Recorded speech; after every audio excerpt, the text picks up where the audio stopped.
Dear children, today we are going to start a new chapter, that is lesson number 6, an ideal house. Now look at this house. Do you think it is an ideal house?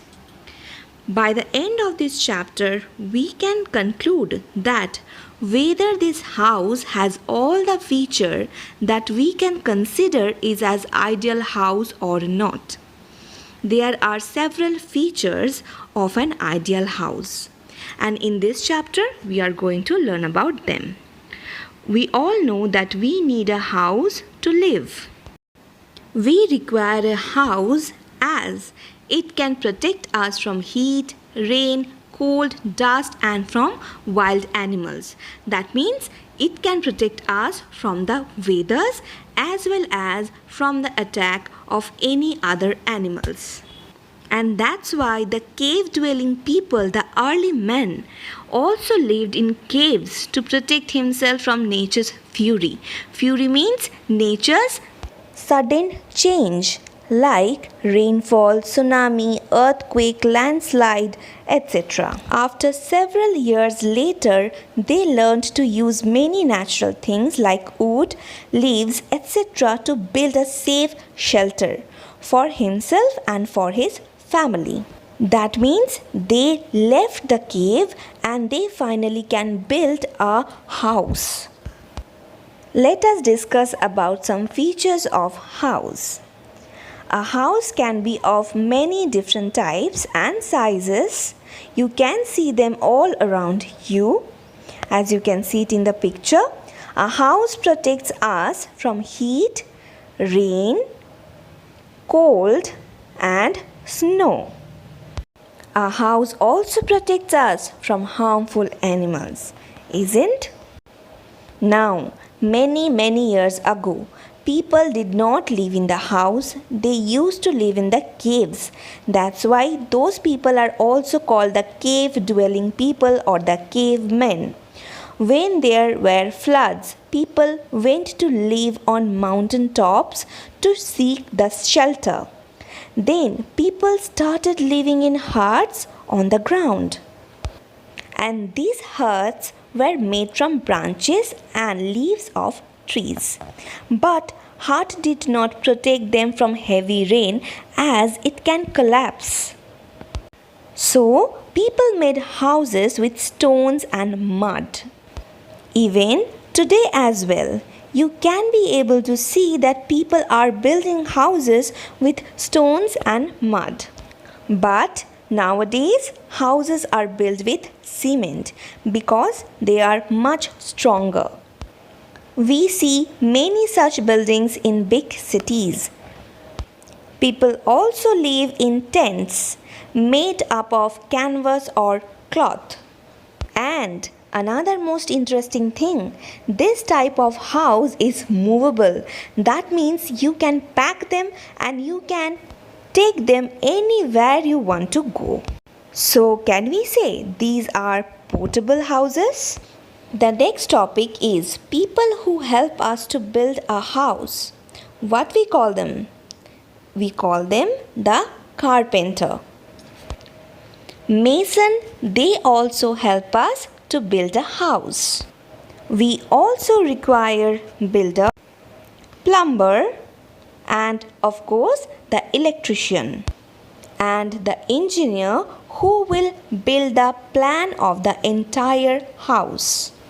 Things that we require to build a house: bamboo, tiles.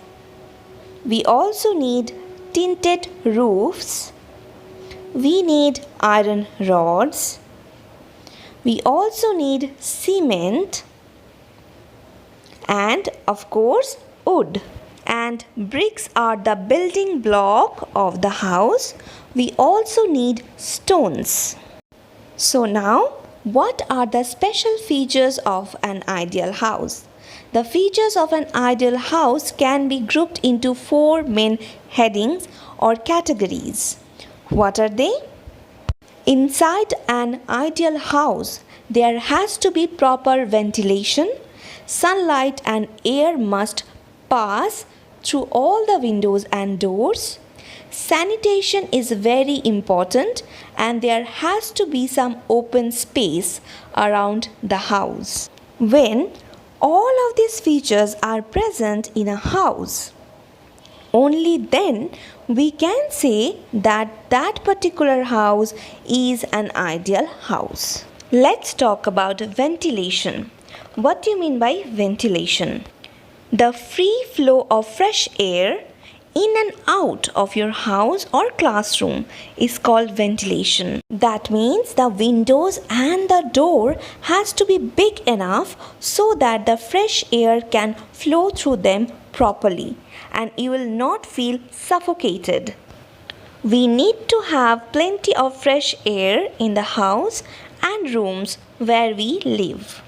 It should have plenty of window and doors to let the fresh air in and stale air out. Now what do you mean by stale? That means the air which is not pleasant. Good ventilation in home is must for a healthy life. Look at this house. There are plenty of windows and doors through which the fresh air can flow properly. Green plants can be planted around the house and potted plants kept inside the house also help in keeping the air clean and fresh.